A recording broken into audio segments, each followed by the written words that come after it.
Alors bonsoir tout le monde. Bonsoir. Vous savez qu'on arrive bientôt à la fête de Pessah Sheni, ça va être mercredi soir, Bezrat Hashem.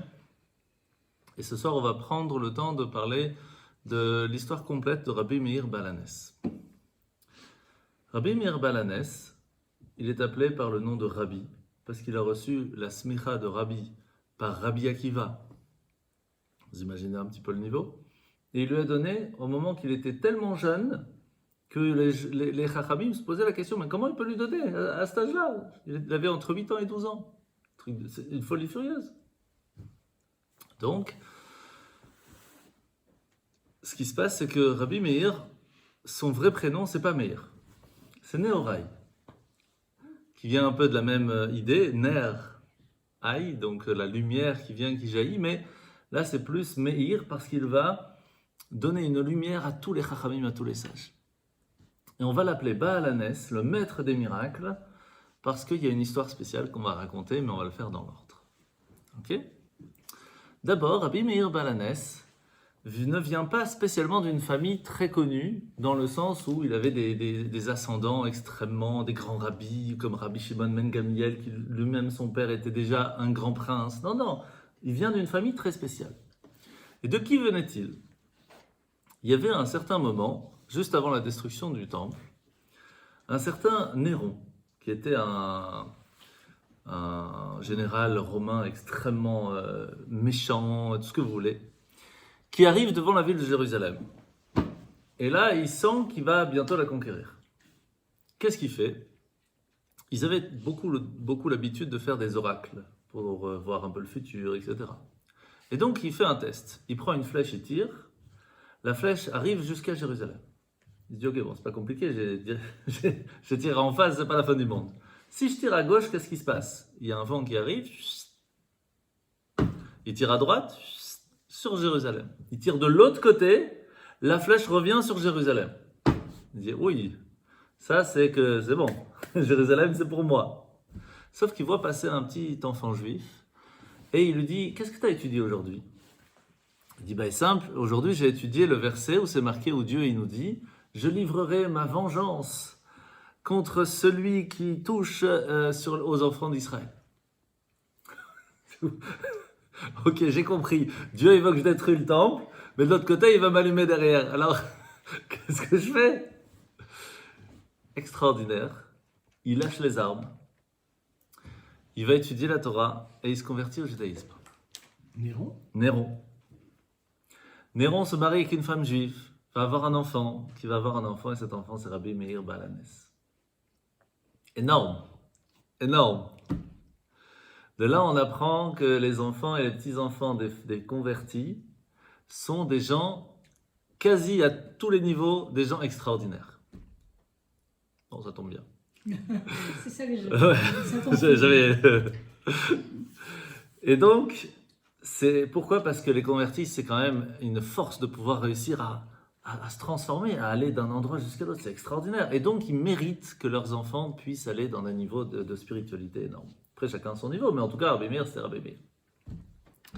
Maintenant, c'était donc en l'an entre 135 et 170 de l'ère profane, donc c'était quand même il y a presque 2000 ans, que en Asie mineure naît un enfant dont son prénom est Nehorai.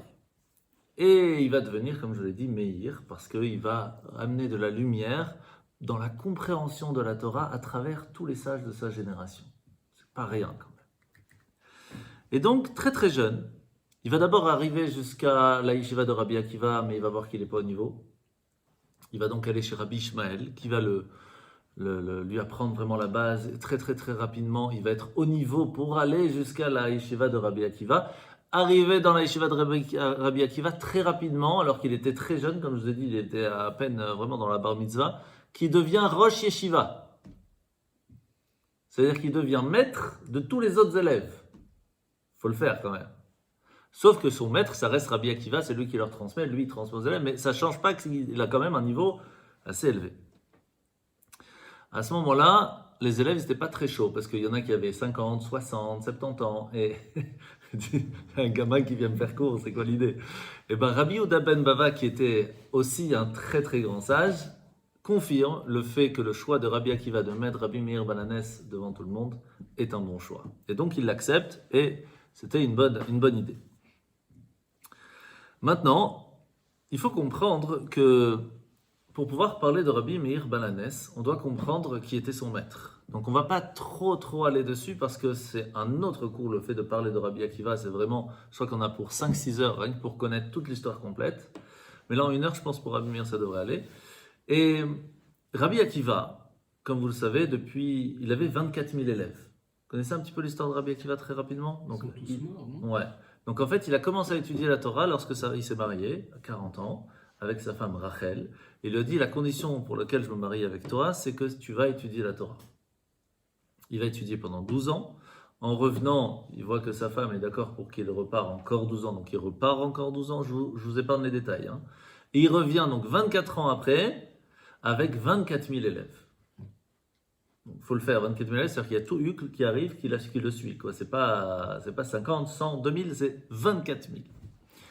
Le souci dans le chiffre 24 000, c'est qu'il est connu pour réveiller la rigueur de Dieu. Quand on signe un chèque à 24 000, change. Perds 1 000 euros, tu as tout gagné. Signe pas à 24 000. Le chiffre 24 000 n'est pas bon. Et il y a plein d'autres preuves qu'on voit dans la Gemara.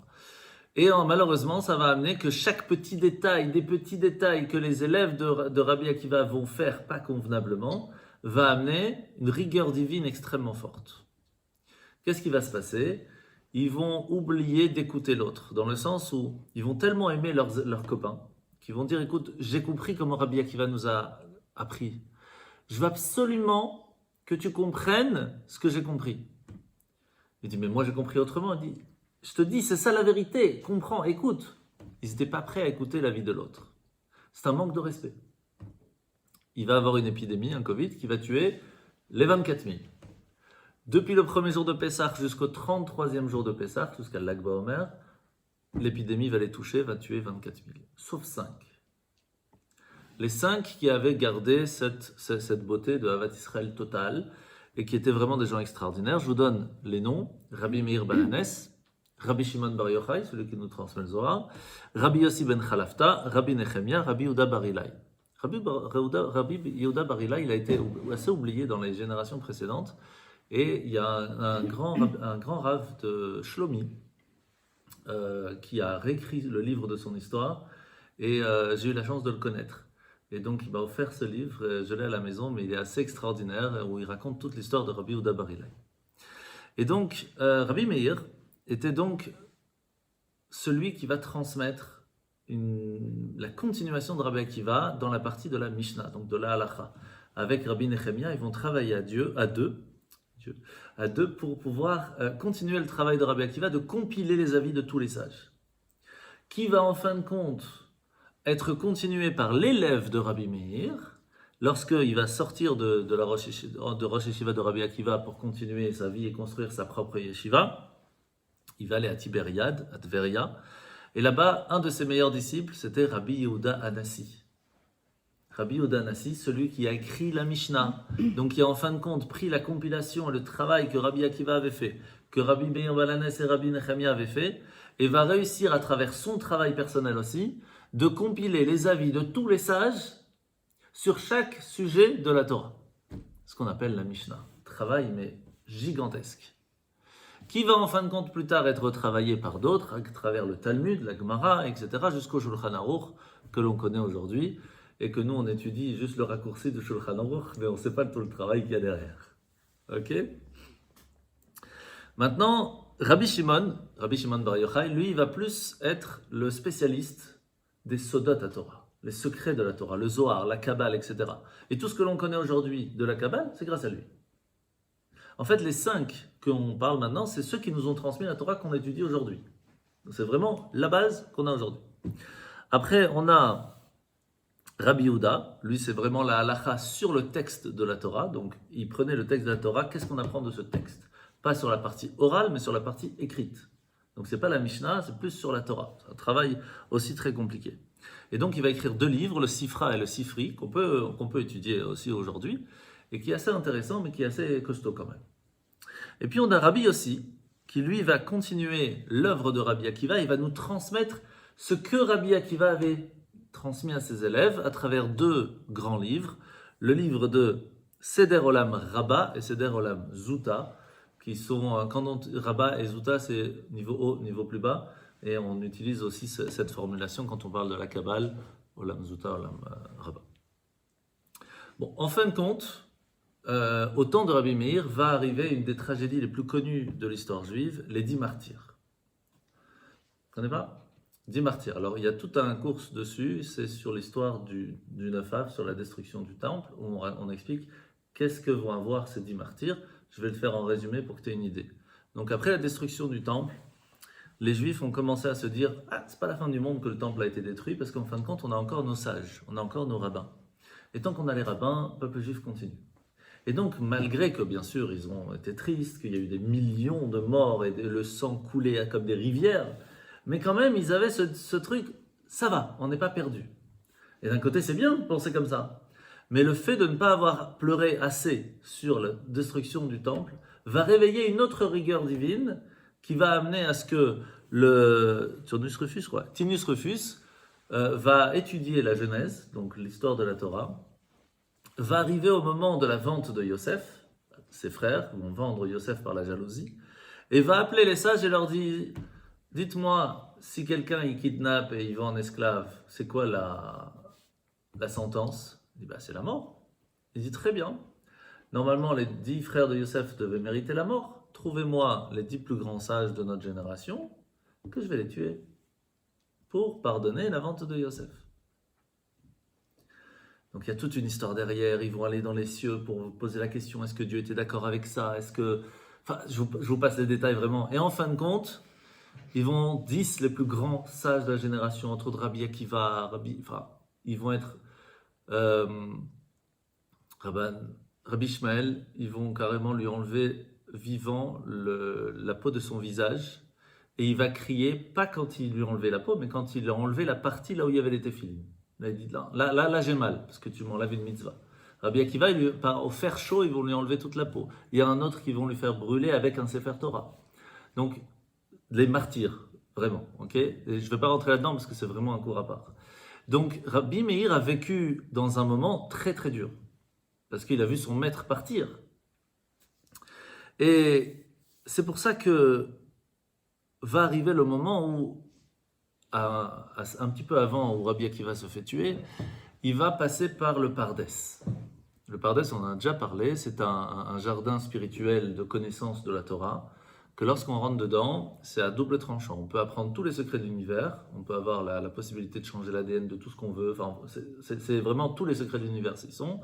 Mais si on va et qu'on prend trop, alors il y en a 4 qui sont rentrés, il y en a un qui est mort, un qui est devenu fou, et qui est mort après, un qui a lâché complètement la Torah, c'est lui qu'on va parler aujourd'hui, et de Rabbi Akiva qui est rentré en paix et qui est sorti en paix. Pourquoi il est sorti en paix? Parce qu'il est rentré en paix.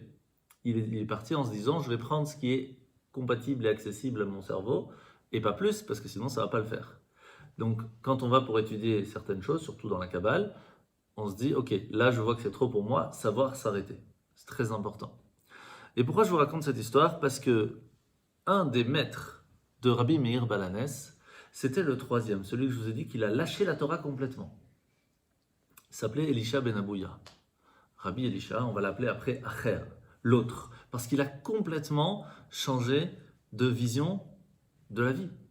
Il était un des plus grands sages de l'histoire, les 4 qui ont pu rentrer dans le Pardès, tu imagines un peu le niveau. Et pourtant, quand il a vu tout ce qui se passe là-bas, il a tout lâché. Alors qu'est-ce qui a fait, ce qu'il a vu là-bas qui a fait qu'il a tout lâché? C'est parce qu'il a vu un ange qui commence par Méta et qui finit Patron, mais on ne dit pas son nom entier, et qui était en train, parce qu'il a le droit 1 heure par jour, cet ange, d'écrire du bien sur le peuple d'Israël.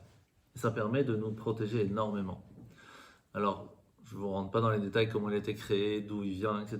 Chaque chose en son temps. Mais en tout cas, quand il a vu ça, il a vu une tellement grande lumière, il s'est dit quoi, il y a 2 dieux en fait. On n'arrive pas à se rendre compte, d'accord? On est vraiment tout petit. Parce que si maintenant il y a un ange qui rentre, déjà on se prosterne, on est par terre, mais lui il parlait avec les anges. Donc quand il voit ça et qu'il dit c'est que ça devait être quelque chose. Donc, après il y a eu d'autres petites histoires qui ont fait que. Et en tout cas, au bout d'un moment, il a tout lâché. Maintenant, il faut savoir que les sages ont posé la question, comment ça se fait que Rabbi Elisha n'a pas tenu? Pourquoi? Eh bien, la réponse a été parce que dans sa jeunesse, son père a voulu qu'il étudie la Torah pour qu'il ait des honneurs et pas pour qu'il étudie la Torah. Donc c'était déjà mal commencé, mais en soi, ça c'était le problème de son père, pas le sien. Mais le souci, c'est qu'il va étudier les sciences et qu'il va étudier les sciences grecques et certaines formes d'idolâtrie, même s'il ne voulait pas les faire, mais c'était pour ne pas les faire. Mais comme il va mettre sa tête quand même dedans, elle a été touchée par un doute, même s'il ne l'avait pas, et c'est ce qui va la retourner. Combien il faut faire attention dans l'éducation, dans ce qu'on apprend à nos enfants? Pas facile. Donc qu'est-ce qui se passe? Acher, au bout d'un moment, il lâche tout. Mais Rabbi Meir était quelqu'un d'assez extraordinaire, parce qu'il reste à côté de lui. Il ne veut pas le lâcher. Il faut se rendre compte qu'il apprenait de son maître en sachant prendre le bon et pas prendre ce qui n'était pas bon. Ce qui n'est pas évident. Parce que quand il y a quelqu'un qui vient nous dire « moi j'ai appris telle chose, mais je ne le fais pas », alors il savait prendre la connaissance, la compréhension, la profondeur de tout ce qu'il connaissait sans prendre ce qui n'était pas bon de son maître. C'est chaud. Et ça, c'est Rabbi Meir. Maintenant, qu'est-ce qui se passe? Plusieurs fois, je vous raconte juste une ou deux pour comprendre un petit peu comment ils fonctionnaient tous les deux. Donc, il y avait une fois où Rabbi Elisha ou Acher, il dit à Rabbi Meir, c'est marqué, ni or ni argent ne peuvent rivaliser avec elle, aucun vase d'or, même fin, ne peut payer son prix. Qu'est-ce que ça veut dire d'après toi? Et Rabbi Meir lui dit, ça veut dire que la Torah est aussi dure d'acquérir que l'or, mais qu'elle peut être facile à perdre, comme du verre qui se casse très vite. Et que lui dit Rabbi Elisha? Il dit, ton maître expliquait différemment. Donc vous imaginez jusqu'où il va. Et il dit, Rabbi Akiva disait que tout objet en or peut être réparé, cela veut dire que la Teshuvah existe pour tous. Alors Rabbi Meir lui a dit, mais alors attends, je comprends pas. Tu viens de m'expliquer que la Teshuvah, elle existe pour tous, que le repentir existe pour tous, alors fais Teshuvah. Demande pardon. Il dit, moi je peux pas. Il dit, pourquoi je peux pas? Il dit, parce qu'un jour j'étais à Kippour sur mon cheval, je passais à côté du temple, et là j'ai entendu une voix qui sortait du Saint des Saints qui disait, aujourd'hui c'est Kippour, venez tous, vous pouvez vous faire pardonner, sauf Elisha ben Abouya. Quand j'ai dit ça, je dis que si même Dieu le jour de Kippour, il veut pas mon pardon, qu'est-ce que je peux faire moi? C'est dur, parce que le pire c'est qu'il entendait ces voix, parce qu'il était à un niveau spirituel, son âme c'est fort. Et donc, Rabbi Meir, il continue, il lui dit non, la Teshuvah n'a aucune limite, c'est toi qui m'as appris. Si tu veux demander pardon, tu peux. Et il a insisté, il continuait pendant des années et des années. Jusqu'au moment, en fin de compte, je ne veux pas tout vous raconter, mais en fin de compte, il lui a dit, allez, fais Teshuvah, s'il te plaît. Avant de mourir. Il était en train de mourir, il était dans ses derniers moments. Il dit, fais Teshuvah. Il dit, mais non, mais il ne veut pas, Hachem. Il dit, mais c'est toi-même qui m'as appris que c'est possible. Alors il a pleuré, pleuré, pleuré, pleuré, pleuré, et c'est en faisant couler des larmes que son âme est partie. Et là, généralement, on dit qu'il a été accepté au Jardin d'Éden. Sauf que la vérité n'est pas aussi jolie. Du tout, malheureusement. En fait, ce qui se passe, c'est que Rabbi Meir, après, a expliqué à tous ses amis que dans le tribunal céleste, on lui a dit, puisque tu as fait tes chouvas, on ne peut pas t'amener au Gehinnom, en enfer. Parce que tu as étudié tellement de Torah, ton âme est tellement pure, on ne peut pas t'amener là-bas. Mais tu ne peux pas rentrer au Gan Eden. Tu as fait un revers, tu ne peux pas rentrer. Alors tu es coincé entre les deux. Et si tu ne peux même pas réparer ton âme parce que tu ne peux pas rentrer dans l'enfer au Gehinnom, tu ne pourras plus jamais rentrer au Gan Eden. Donc tu n'as même pas la chance de te rattraper. C'est compliqué ça. Donc Rabbi Meir, il a dit, quand je serai là-haut, je ferai en sorte de ne jamais rentrer au Gan Eden tant que je n'ai pas réussi à amener mon maître dans le Gehinnom, dans l'enfer, pour qu'il puisse se réparer son âme. Le jour où Rabbi Meir est mort, il y a de la fumée qui est sortie du tombeau de Rabbi Elisha. C'est à montrer qu'il est rentré au Gehinnom. Sauf que combien de temps il va rester là-bas? Compliqué. Qu'est-ce qui va se passer? Eh bien, c'est Rabbi Yochanan. Rabbi Yochanan Zakkai, le grand maître, qui va dire, puisque Rabbi Meir a réussi à le faire rentrer au Gehinnom, moi je vais réussir à le faire rentrer au Gan Eden. Et en partant de ce monde, la fumée va s'arrêter, et ça veut dire que Rabbi Elisha a pu rentrer au Gan Eden. Ça, c'était le niveau de nos anciens. On est loin, hein? On est très loin. Maintenant, qu'est-ce qui se passe? Ça, c'était sur l'antécédent de Rabbi Meir. Maintenant, on va parler un petit peu plus de Rabbi Meir. Rabbi Meir était marié à une femme extraordinaire. Elle s'appelait Brouria. Brouria était la fille de Rabbi Hanania ben Teradion, qui était une femme extrêmement pieuse. C'est marqué qu'elle mettait même les téphilines de Rashi à un certain moment. Elle faisait cours aux grands sages de la génération et elle le faisait derrière une mechitza. Vous voyez comme on a la synagogue là qui bloque entre les hommes et les femmes. Elle se mettait derrière, elle faisait cours et tous les élèves qui étaient derrière écoutaient attentivement. Le niveau, hein. C'était la femme de Rabbi Meir, hein, c'était pas personne. Elle étudiait jusqu'à 300 lois par jour, pouvait les expliquer de toutes les façons différentes. Et elle avait d'une intelligence qui était vraiment spéciale et féminine. Alors pourquoi je précise ? Parce que Rabbi Meir était quelqu'un d'extraordinaire, on est d'accord. Un jour, il avait des voisins, c'était très connu cette histoire, il avait des voisins catastrophiques. Vraiment, il l'embêtait à fond. Un jour, il en a eu marre, il est parti à la maison, il a dit à sa femme, je vais prier pour qu'il se ramasse, que le bon Dieu les allume, c'est fini. Si Rabbi Meir dit quelque chose, c'est fini. Et sa femme lui dit, c'est dommage. Pourquoi tu prierais pas pour qu'il change d'attitude et qu'il devienne bien ? L'intelligence féminine, il y a quelque chose. Et il a dit, t'as raison. Et il va prier de cette façon. Et c'est comme ça qu'ils vont changer, que tout sera bien. Donc elle avait quelque chose de vraiment très spécial. Malheureusement, la fin de sa vie va être très spéciale à la fin, vous allez voir. Mais elle a eu un moment, et c'est de là qu'on va l'appeler Rabbi Meir Balanes, c'est que la belle-sœur de Rabbi Meir, donc la sœur de sa femme, a été kidnappée par les Romains. Et va être envoyée dans les prisons romaine, et là-bas va être carrément envoyée dans une maison de prostituées. Et là, sa belle-sœur, lorsqu'elle a entendu ça, elle a dit, c'est pas possible, Rabbi Meir, tu dois absolument y aller pour la sauver. Je peux pas la laisser comme ça. Et Rabbi Meir, il lui a dit, c'est simple. Si elle n'a pas été touchée, je peux la sauver. Si elle a été touchée, je ne peux rien faire pour elle. Donc, il prend un cheval, il se déguise en cavalier romain. Il fonce là où elle est emprisonnée, il arrive là-bas, il fait semblant de vouloir une femme, et il dit, je voudrais celle-là. Et alors il l'appelle, il dit, je suis désolé, mais je suis dans mes périodes, donc c'est pas possible pour moi. Et donc il comprend qu'en fait, elle use de ce stratagème pour ne pas qu'on la touche. Heureusement, ça faisait pas longtemps qu'elle était là-bas. Et donc, il va voir le garde en cachette, il lui donne une grande bourse d'argent, il lui dit, je la rachète. Il dit, mais moi j'ai le boss derrière, s'il me chope, je suis foutu. Il dit, tu prends l'argent que je te donne, il y a assez pour lui payer aussi, comme ça, tout va bien. Et d'ici un jour, on me chope, il dit, il n'y a pas de problème, il suffit de dire, Eloha de Meir Anena, Dieu de Meir, réponds-moi, et tu seras tranquille. Il dit, mais j'ai besoin de preuves, moi t'es gentil, t'arrives, qu'est-ce que tu me veux ? Il dit, regarde, tu vois les chiens là-bas qui sont hyper dangereux, tu les lâches, ils bouffent tout le monde, vas-y, lâche-les. Ils arrivent à côté de Rabbi Meir, il a dit, Eloha de Meir Anena, les chiens ils repartent, tranquilles, comme s'il n'y avait rien. Il dit, ok, c'est bon, je prends l'argent. Il prend l'argent. Et pendant un petit temps, il réussit à tenir le coup, jusqu'au moment où il se fait choper, et ils vont pour le pendre. Et quand il va pour le pendre, il a la corde au cou, et là, tout de suite, il se rappelle, il fait, Eloha de Meir Anena. Et là, la corde se casse. Et là, c'est la première fois de leur vie que ça arrive. Et donc, il dit, qu'est-ce que tu as crié ? Qu'est-ce qui s'est passé ? T'es un magicien, c'est quoi l'histoire ? Et donc, il raconte l'histoire de Rabbi Meir. Tout de suite, il y a un mandat d'arrêt sur Rabbi Meir. Tout de suite.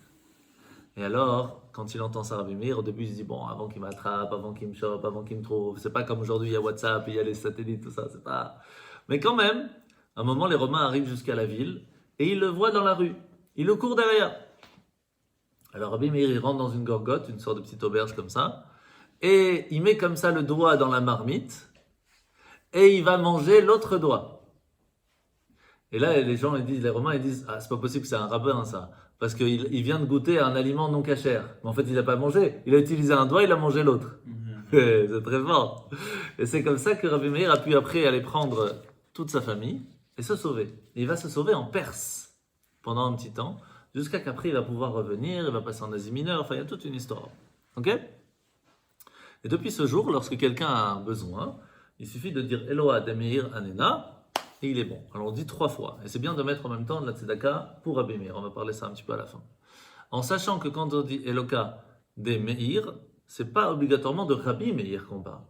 C'est le Dieu qui vient être Meir. Meir, ça veut dire qu'il illumine le monde. C'est de lui qu'on demande à ce qu'il réponde à notre demande.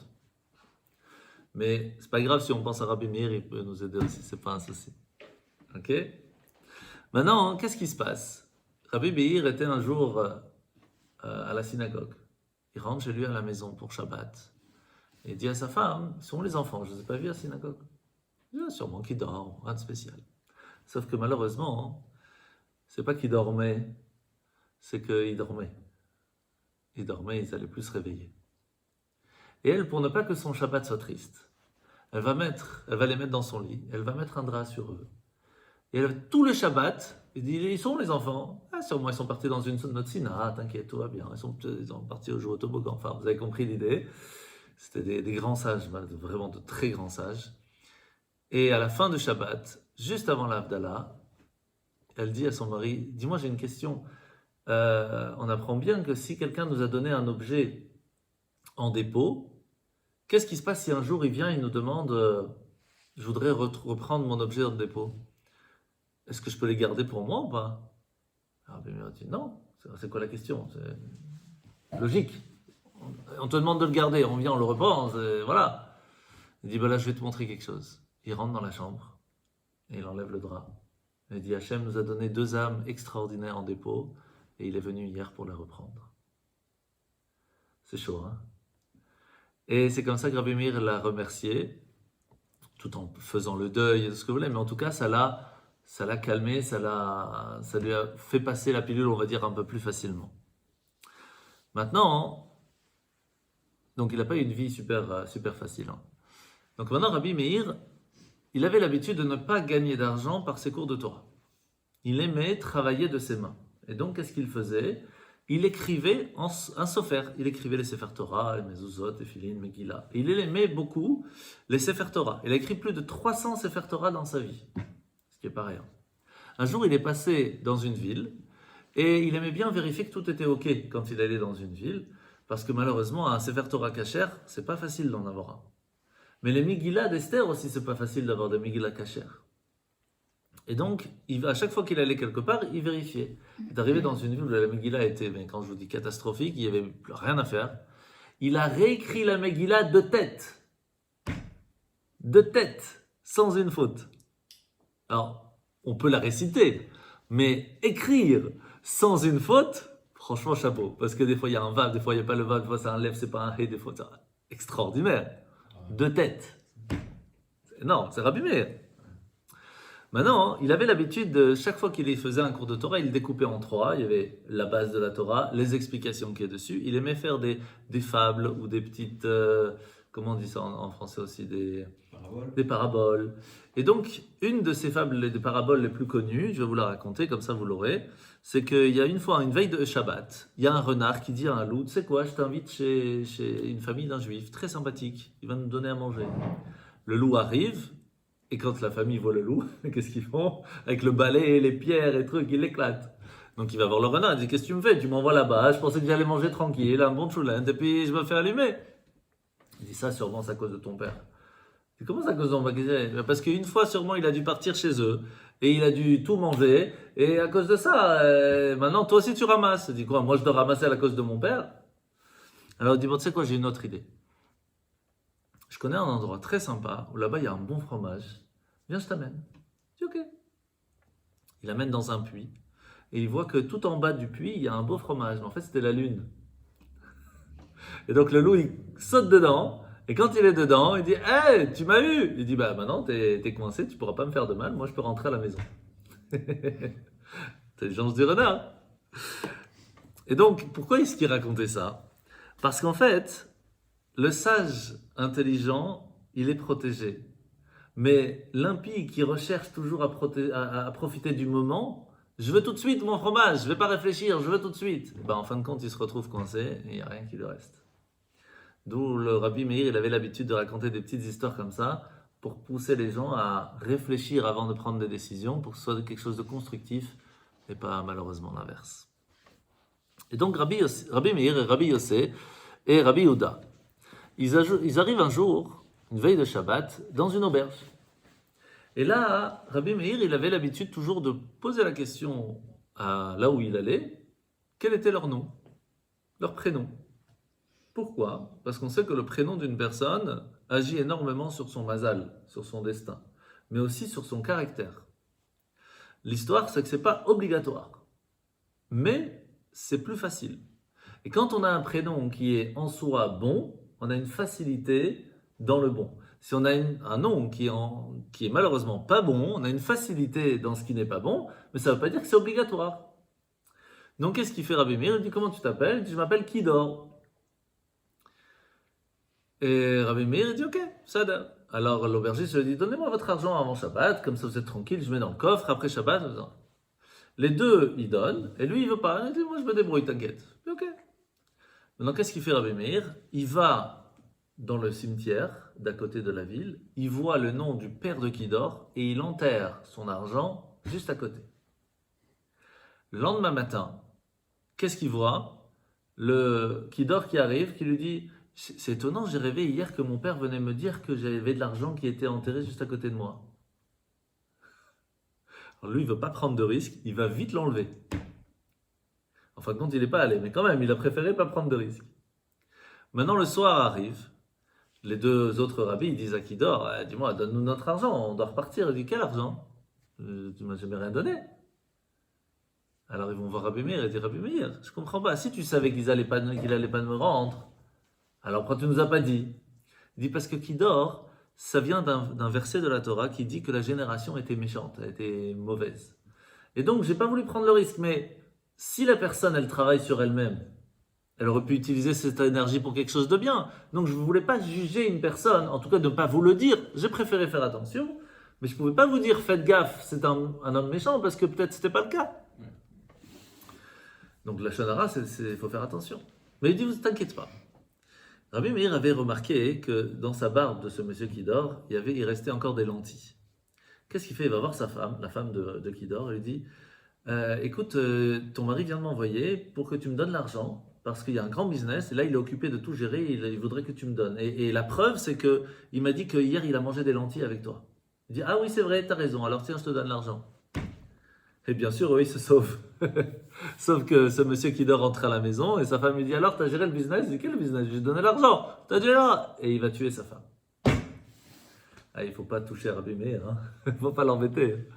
Donc, on voit comment est-ce que Rabbi Meir, il avait cette intelligence de voir jusqu'à la profondeur des choses, et il avait aussi cette intelligence et cette finesse de trouver des solutions. Mais il faut savoir que cette histoire de Kidor est revenue sur le terrain un peu plus tard, avec un élève qui arrive à la yeshiva de Rabbi Meir, qui s'appelait aussi Kidor. Et là, Rabbi Meir, il dit à ses élèves, je vous conseille de faire gaffe, sans vous leur donner plus de détails. Et donc, ils ont fait attention, mais il y a un certain moment, combien tu peux faire attention? Tu vis avec lui, tu partages avec lui, voilà, bon. Et puis un jour, ils sont partis au bain. Et il leur a dit, faites attention à nos habits, on revient. Et ils sont revenus, il n'y avait plus rien. La Rabbi Meir leur dit, je vous avais dit. Vous avez dit, qui dort, ça vient du Passouk, génération mauvaise. Il fallait faire gaffe. Sauf que les habits ne sont pas revenus cette fois. Maintenant, Rabbi Meir nous transmet pas mal de choses, on ne va pas tout dire, mais il y a une des choses importantes qu'il nous transmet, c'est qu'on a l'obligation en tant que parent, et plus précisément en tant que père, de transmettre un métier à nos enfants. On a cette obligation. Vous savez qu'on a différentes lois dans l'éducation de base. On a l'obligation en tant que père de transmettre la Torah à ses enfants, d'apprendre à nager à nos enfants, et de leur apprendre un métier pour qu'ils puissent survivre à leurs besoins tranquillement. Et Rabbi Meir rajoute, le métier n'a pas en soi d'importance tant qu'il pourra vivre à ses besoins. Mais le père se doit de transmettre à son enfant que son métier n'est que pour gagner de l'argent, mais que son occupation principale doit être l'étude de la Torah. C'est ça, c'est-à-dire que tout le but du métier, c'est pour gagner de l'argent, pour pouvoir vivre. Pas que on va travailler pour gagner de l'argent, point. Non, c'est pour pouvoir vivre, pour avoir le temps de étudier la Torah. C'est ça tout le but. C'est ça qu'on doit transmettre en tant que parent à ses enfants. Maintenant, Rabbi Meir, on sait très bien qu'il n'avait pas énormément de temps, que généralement il était en train d'étudier ou de transmettre. C'était un maître. Et un jour, il s'est rendu compte qu'il n'arrivait plus à étudier, il avait un blocage et il sentait qu'il fallait qu'il sorte. Il sort de la maison, ou de la yeshiva là où il était, et il voit deux serpents en train de discuter. Il y en a un qui dit au deuxième, où tu cours comme ça? Il dit, bah, j'étais envoyé pour tuer Monsieur Yehuda de Anatot. C'est une ville en Israël. Il dit, pourquoi? Il dit, bah, parce que il a été jugé que comme il faisait pas de tzedaka, il n'aidait pas les gens dans le besoin, il méritait pas de vivre. Tout simple. Alors Rabbi Meir, il court en direction d'Anatot, le serpent aussi, et il arrive devant une rivière. Et là, il dit au serpent, t'as pas le droit de passer cette rivière tant que je t'ai pas donné la permission. Le serpent, il dit, ok, très bien, je vais aller manger le temps et je t'attends. Il traverse la rivière, il arrive jusqu'à Anatot, il va voir ce certain Yehuda, il se déguise en clochard, il rentre dans la maison sans demander la permission, il s'assoit et il dit, j'ai faim. Pas de permission, rien, j'ai faim. Bon, il est déjà assis, il partage un petit peu un morceau de pain, un petit peu de soupe, quelque chose. Et là, c'est déjà un bon début. Mais il dit à l'homme, il dit à Yehuda, il dit, prends un morceau de pain et dis-moi que tu me le donnes en tant que tzedaka. Il me dit, rien du tout. C'est tzedaka. Sors de là, qu'est-ce que tu m'embêtes? Tu t'accroches chez moi, tu veux que je te donne encore en plus? Et là, il enlève sa capuche et il dit, c'est moi, c'est Rabbi Meir. Sache que normalement tu dois partir ce soir parce que tu ne donnais pas la tzedaka. Donc maintenant tu prends ce morceau de pain et tu me dis je te le donne par tzedaka. Donc là bon, là il n'a pas trop le choix, donc il lui donne, mais bon c'était un petit peu, on va dire obligé. Ouais, c'était pas vraiment de bon cœur on va dire. Et donc qu'est-ce qu'il fait? Il dit à la famille, il dit écoutez-moi bien, vous la famille, vous sortez, vous allez chez les beaux-parents, chez les parents, où vous voulez, personne reste à la maison sauf Yehuda. Toi tu fermes les portes, tu m'attends et tu ouvres à personne d'autre que moi. Lui il va vite, il retourne à la rivière, il dit au serpent c'est bon tu peux traverser. Bon, le temps que le serpent trouve une façon pour traverser, etc., ça prend un peu de temps. Rabbi Meir retourne chez lui, il ouvre la porte, il rentre chez lui, il dit à partir de maintenant tu ouvres à personne. Quand je te dis personne, c'est personne. Même si tu as quelqu'un qui te crie j'ai faim, j'ai truc, c'est ta femme, personne. Au bout d'un moment, le serpent arrive devant la porte. Il essaye d'avancer, il n'arrive pas. Et Rabbi Meir il lui dit cet homme a fait la tzedaka, retourne chez toi. Il dit non, j'ai été envoyé pour le tuer, c'est mon job. Alors, qu'est-ce qu'il fait ce serpent? Il transforme sa voix et il commence à parler en utilisant la voix de la femme. Chérie, s'il te plaît, je suis dehors, laisse pas dehors, il pleut, c'est difficile, j'ai faim, ouvre-moi la porte. Et lui, il va pour ouvrir, c'est la voix de sa femme. Tu touches pas, tu bouges pas de là où tu es. Après, il utilise la voix des enfants, et il commence à pleurer, etc. Toute la nuit. C'est dur, hein? Jusqu'à qu'au début du lever du soleil, le serpent, il n'en peut plus, et il va s'asseoir sur un rocher et il meurt. C'est comme ça que Rabbi Meir ouvre la porte. Il appelle la famille, les enfants. Il dit alors, t'es venu hier? Il dit non, je suis pas venu. Moi, la femme n'est pas venue. Les enfants n'est pas venu hier soir. Donc il a compris Yehuda comment est-ce que Rabbi Meir lui a sauvé la vie. Et depuis ce jour, sa porte était tout le temps ouverte à toute personne qui était dans le besoin. Il avait compris ce qui s'était passé. Maintenant, Rabbi Meir, il faisait toujours très attention à aider les couples. C'était pour lui quelque chose de très très important. Il y avait une fois une femme qui était venue à son cours, mais c'était un cours public, comme maintenant, vous voyez, c'est pas un cours privé. Et cette femme, elle arrive au cours, et le cours a duré un petit peu plus, on va dire 20 minutes de plus. Elle rentre à la maison et son mari dit Tétéo, qu'est-ce que tu faisais? Il dit j'étais au cours de Rabbi Meir. Quoi encore? Tu me saoules avec lui. Tu rentres pas ici tant que tu l'as pas craché au visage. C'est chaud. On parle de Rabbi Meir là. Donc elle erre dans les rues, elle va chez ses copines, chez sa mère, elle ne sait pas quoi faire, ça dure une semaine, 2 semaines, elle ne sait pas quoi faire. Jusqu'à qu'à un moment, Eliyahu Hanavi, donc le prophète Élie, vient voir Rabbi Meir et lui dit, il y a un problème avec cette femme, il faut que tu fasses quelque chose. Et donc elle passe pas très loin de Rabbi Meir, il a une idée, il dit, aïe, j'ai mal aux yeux, est-ce qu'il y a une guérisseuse qui s'est crachée dans l'œil pour pouvoir me guérir? S'il n'y aurait pas une guérisseuse qui sache... Alors il y a la copine qui lui dit, profite, fonce, vas-y. Elle arrive devant Rabbi Meir, et Rabbi Meir lui dit, je sais exactement ce que tu dois faire. Crache-moi 7 fois, comme ça tu pourras dire à ton mari que tu m'as craché dessus 7 fois.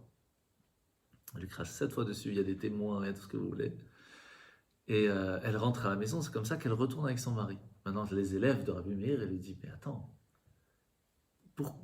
envoie une treha au mari, c'est quoi l'histoire? Il dit, sache que c'est marqué dans la Gemara, dans le Talmud, que s'il y a un problème de couple, Dieu est prêt à effacer son nom pour pouvoir remettre la paix dans le couple. On a le droit d'écrire le nom de Dieu, de l'effacer de ce parchemin dans de l'eau, enfin c'est toute une histoire, pour remettre la paix dans le couple. Et qui je suis moi pour ne pas faire au minimum comme Dieu, d'effacer mon honneur pour le couple? Combien c'est important, la paix dans le couple? Donc Rabbi Meir a été prêt de prendre sur ça pour lui. Et donc de lui, on apprend beaucoup de choses sur comment est-ce qu'on doit faire attention pour que la paix reste dans le couple. Maintenant, il faut savoir que il y a une fois un des élèves de Rabbi Meir qui était assez faible, on va dire, dans les envies de son cœur, dans les plaisirs de son cœur. Et un jour, il entend qu'il y a une prostituée qui est vraiment extrêmement belle, qui coûte énormément d'argent. Et il va garder de côté de l'argent doucement, doucement, doucement pour pouvoir payer la chance d'aller avec elle. Mais une somme astronomique. En fin de compte, il réussit à avoir cette somme. Il arrive jusqu'à cette maison. Il tape à la porte, il est reçu par une femme déjà d'une grande beauté qui lui dit « c'est pas moi, elle va venir te voir ». La femme arrive, il est subjugué par sa beauté. Elle lui dit « maintenant que tu as payé, tu peux commencer à te déshabiller ». Et quand il se déshabille, il tombe sur son tzitzit, sur son talit, défile. Et là, ça le réveille. Il a un blocage. Il dit, comment je peux enlever mon tzitzit? Non, c'est pas possible. Il se rhabille et il court vers la sortie. Et la femme, c'est la première fois qu'après qu'on l'a payé, qu'il ne va même pas demander un remboursement d'une somme astronomique, qui part. C'est-à-dire, elle ne comprend pas ce qui se passe.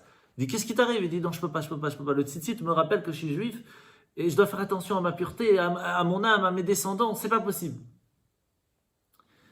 Il dit, s'il te plaît, écris-moi ton nom et le nom de ton maître.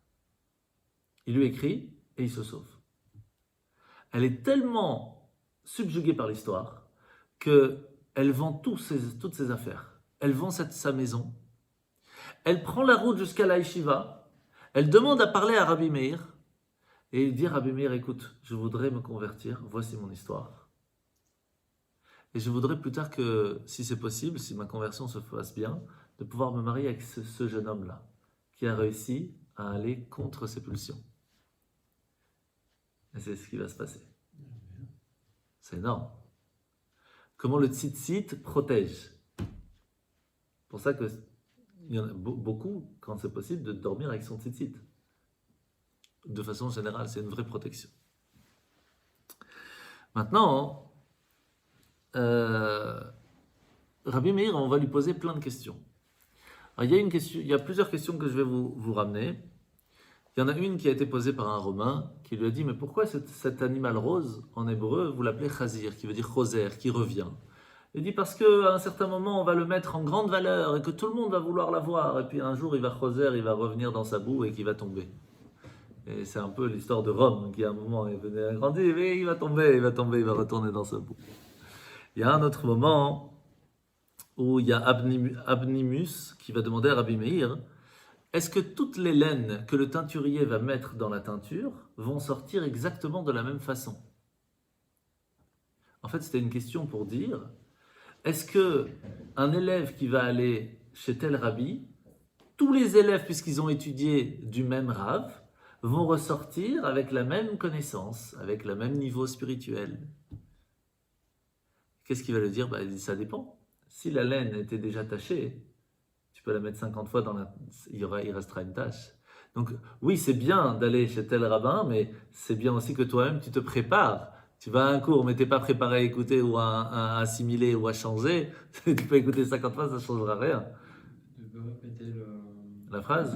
La phrase qu'a prononcée le Romain. Abnibus, il lui a dit, est-ce que toutes les laines que l'on met chez le teinturier et qu'il met dans sa teinture vont ressortir exactement de la même façon, avec la même couleur? Le teinturier, c'est quoi? C'est la personne qui va teindre la laine. Ouais, okay. Il dit non, ça dépend si c'était taché à l'avance ou pas. Okay. Maintenant, un jour, Rabbi Meir est arrivé dans une ville et il va dans une auberge. Et dans cette auberge, l'aubergiste avait l'habitude, en pleine nuit, de dire à ses clients, tu sais quoi, j'ai la possibilité de t'accompagner en dehors de la ville pour que tu continues ton chemin. Si tu veux, viens, comme ça tu n'es pas tout seul. Et qu'est-ce qu'il faisait? Il attendait que les brigands soient là. Les brigands les attaquaient, ils faisaient semblant d'être attaqués, d'être mis en truc, ils lui prenaient tout son argent, et après il partageait avec les brigands. Sauf que quand il demande à Rabbi Meir, tu veux que je t'accompagne et tout, il dit non, j'attends mon frère. Il dit quel frère? Il dit il a la synagogue, il s'appelle Kitov. Donc lui, qu'est-ce qu'il fait tout de suite? Il court à la synagogue, Kitov, Kitov, où est-ce que tu es? Kitov. Pas de Kitov? Il retourne, il cherche toute la ville, etc. Il retourne, il attend, jusqu'à que le soleil se lève. Et là, Rabbi Meir dit, c'est bon, mon frère est là. Il dit, c'est qui ton frère? Il dit, ben, c'est le soleil, Kitov. C'est bon d'avoir le soleil pour partir. Faut pas partir dans la nuit. C'est comme ça qu'il a été sauvé. Et en fait, il y a plein de règles à savoir quand on part en voyage pour ne pas se faire arnaquer. La Torah nous donne plein de choses. Pas partir en pleine nuit. Ne jamais dire sa destination finale, par exemple. Tu es dans le métro, tu es dans un train. Vous allez où, monsieur? À part le contrôleur, mais de façon générale, on vous pose la question. Vous allez où, monsieur? Si vous allez, par exemple, à l'arrêt numéro 3, vous dites que vous allez au numéro 4.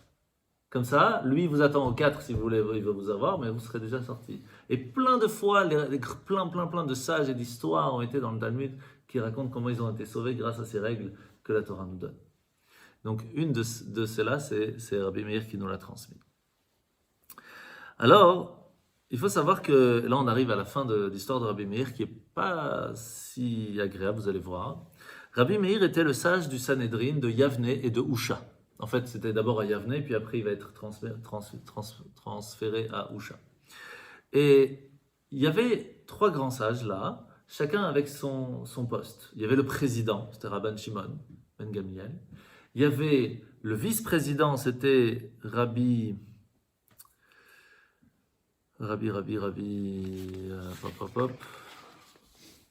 Nathan.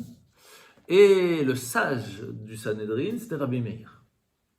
Et c'était la coutume que quand les 3 rentrent, tout le monde se lève, et quand tout le monde est assis, tout le monde se rassoit. Le président a voulu changer les termes, et il a dit il faut faire une différence entre le président, le vice-président et le sage. Le président, quand il rentre, tout le monde se lève, et personne ne peut se rasseoir tant qu'il a donné la permission. Le vice-président, tout le monde se lève, et tout le monde s'assoit quand lui s'assoit. Mais le sage, quand il rentre, tout le monde se lève et peut s'asseoir directement. Maintenant, quand le vice-président et Rabbi Meir, ils rentrent et qu'ils voient un changement aussi, quand même assez grand, ils n'ont pas kiffé. Et c'était pas en soi, c'était pas contre eux le problème, c'était contre l'honneur de la Torah. Et donc, ils ont travaillé ensemble, Rabbi Nathan et Rabbi Meir, pour essayer de changer la donne, pour faire comprendre à Rabbi Shimon qu'il n'a pas fait les choses convenablement. Qu'est-ce qu'ils se sont dit? Demain, quand on arrive, on va lui poser plein de questions sur la Masechet de Okatsin. C'est une des parties du Talmud les plus compliquées. On parle de l'impureté des fruits, des choses qui se trouvent dessus, c'est hyper compliqué.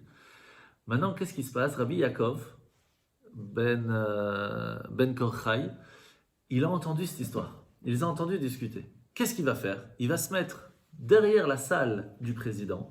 Il va commencer à étudier à voix haute. Et on apprend dans la Masechet de Okatsin que ça, il y a un fruit qui est comme ci, qui est comme ça.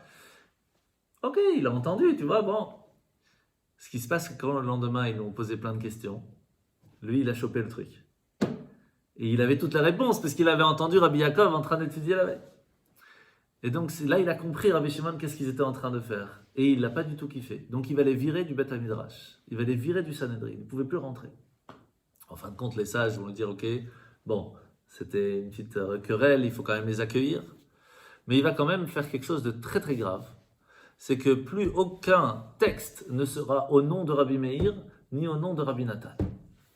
Quand on voudra dire, ce texte a été dit, ou cette loi a été fixée par Rabbi Meir, on dira, il y en a qui disent, d'autres disent.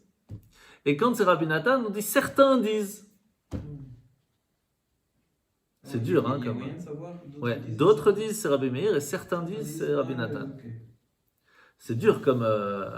Ok? Est-ce qu'il n'a pas étudié plutôt la Maseret du Ketsin? Quand il a entendu son lait, il ne s'est pas dit waouh, si lui il étudie, alors moi. Non, c'est pas ce qui est marqué en tout cas. Il l'a entendu, il l'a enregistré. Il l'a enregistré. C'est ça. Après, Après, il connaissait déjà, c'est Oui, pas oui. qu'il connaissait pas, c'est juste qu'il fallait faire un petit rappel pour pouvoir répondre aux questions. Et donc, qu'est-ce qui se passe? C'est le fils, bien plus tard, ça va durer un bon moment, hein, jusqu'à qu'un jour, le fils de Rabban Shimon, qui va étudier avec lui dit, mais papa, on peut pas comme ça parler de Rabbi Meir en disant d'autres disent, c'est pas correct, quoi. Alors il dit, ok, alors on va changer, on va dire, on rapporte au nom de Rabbi Meir, mais pas Rabbi Meir dit. On rapporte au nom de Rabbi Meir qu'il avait dit que. C'est comme ça qu'on voit quand même dans certains textes le nom de Rabbi Meir. Mais généralement, c'est très discret. Quand par exemple, vous voyez Mat Nitim, on apprend dans une Mishnah, c'est qui parle? Rabbi Meir. Et des fois, c'est Rabbi Yehuda Anassi, le prince, l'élève de Rabbi Meir qui parle. Là aussi, on dit Rabbi. Rabbi, c'est Rabbi Yehuda Anassi. Donc on a des petites règles comme ça à savoir quand on étudie pour savoir qui a dit quoi lorsqu'il n'y a pas de nom. Donc Mais Rabbi Yehuda Anassi, lui, il n'a pas été. Non, lui, c'est lui qui a comme c'est lui qui a compilé en fin de compte, il n'a pas voulu mettre son nom. C'est pour l'humilité. Donc il disait Rabbi. Un Rabbi a dit. Quand c'est un Rabbi a dit, c'est Rabbi Yehuda, c'est lui le compilateur. Mais ça veut dire qu'on a des règles comme ça dans la Mishnah, hein, même dans la Gemara, pour savoir qui a parlé. Maintenant, il faut savoir que Rabbi Meir préparait des remèdes pour les malades à base d'huile et de vin. Et ça permettait en fait assouplir la rigueur divine que la personne avait sur lui, et ça permettait qu'elle guérisse. Sauf que quand lui-même, Rabbi Meir, était malade, et que ses élèves voulaient préparer les mêmes remèdes, il ne voulait pas. Il dit, qui je suis, moi, pour assouplir la rigueur divine que Dieu veut pour moi? Et il le faisait pour les autres, mais il ne voulait pas le faire pour lui-même. C'est pas évident, c'est Rabbi Meir. Maintenant, Rabbi Meir nous a transmis aussi d'autres choses, et une des choses est très connue jusqu'à aujourd'hui, de ne pas calmer son ami qui est en colère. Parce que tant qu'il est en colère, c'est juste mettre de l'huile sur le feu, donc il faut attendre que ça se calme avant de pouvoir lui parler. De ne pas se mettre devant son ami ou devant quelqu'un qui est en pleine infortune, sauf si c'est pour l'aider, et encore faire attention comment on le fait. De ne pas se mettre devant son ami alors qu'il est en train de faire une avéra. C'est très compliqué parce que des fois j'ai des gens qui me font coucou par la voiture, j'arrête comme ça. Coucou, c'est compliqué. Moi je peux pas aller, c'est-à-dire s'il est en train de sortir de garage, je dois faire attention qu'il me voit pas pour ne pas que lui se sente mal. Vous voyez le truc, comment il faut faire attention? Et aussi de ne pas essayer de consoler quelqu'un qui vient de perdre quelqu'un de sa famille tant qu'il n'est pas enterré. Donc on ne présente pas de condoléances tant qu'il n'est pas enterré, parce que ça ne sert à rien en fait. Tant qu'il n'est pas enterré, on ne peut pas être consolé. Et d'où on le sait ça? En fait, de Yaakov, pendant 22 ans, il va être triste de la perte de son fils. Pourquoi 22 ans? Un an de deuil. Eh bien parce qu'en fait, il n'était pas mort. Tout simplement. Tant qu'il n'est pas enterré, on ne peut pas être consolé. Maintenant, il faut savoir que Cléopâtre a déjà eu une discussion avec Rabbi Meir. Ça, j'ai appris ça hier. Ça, c'est intéressant. Cléopâtre a eu la chance de parler avec Rabbi Meir. Ah oui. Et donc, elle lui a posé une question. Elle lui a dit, est-ce que quand il y aura la résurrection des morts, est-ce qu'on sera habillé ou pas? Il a dit oui. Tu vois bien que le blé, lorsqu'il pousse, il a plusieurs couches. C'est pas juste une. Donc, qu'est-ce que c'est tellement problématique pour Hachem de rajouter une couche d'habit, de quelque chose de différent. À savoir comment, on ne sait pas, mais il va se débrouiller. On ne sera pas tenu, ça c'est déjà on est tranquille. Maintenant, on va parler donc de la fin. Il nous reste 5 minutes, donc c'est tout juste. La femme de Rabbi Meir s'appelait donc Broria. Et comme je vous ai dit, c'était une femme vraiment extraordinaire. Mais à un certain moment, elle a étudié une partie de la Torah qui dit que les femmes ont l'esprit léger. Elle n'était pas très d'accord avec ça. Elle qui était d'une sagesse si grande. Et Rabbi Meir, pour lui montrer que la Torah dit rien au hasard et qu'elle sait ce qu'elle dit, il savait qu'un de ses élèves avait une connexion d'âme avec sa femme. Qu'est-ce qu'il a fait? Il l'a envoyé chez lui pour demander un truc. Sauf que quand elle a entendu la voix de cet élève, elle a senti dans son âme quelque chose. Même s'il n'y a rien eu, même s'il n'y a pas eu de sentiment, rien. Mais elle a senti quelque chose dans son âme. ça l'a tellement bouleversée qu'elle va en perdre la vie. À ce point. Parce qu'elle a dit, elle était dans un niveau tellement de grande spiritualité qu'en fait, elle se disait, rien ne peut me toucher. Ça l'a tellement bouleversée qu'elle va en perdre la vie. Sauf qu'à la seconde où elle a perdu la vie, Rabbi Meir l'a senti. Il va jeter sa chaise par terre, il va courir chez lui, tous ses élèves vont le suivre, et il va voir sa femme comme ça, morte.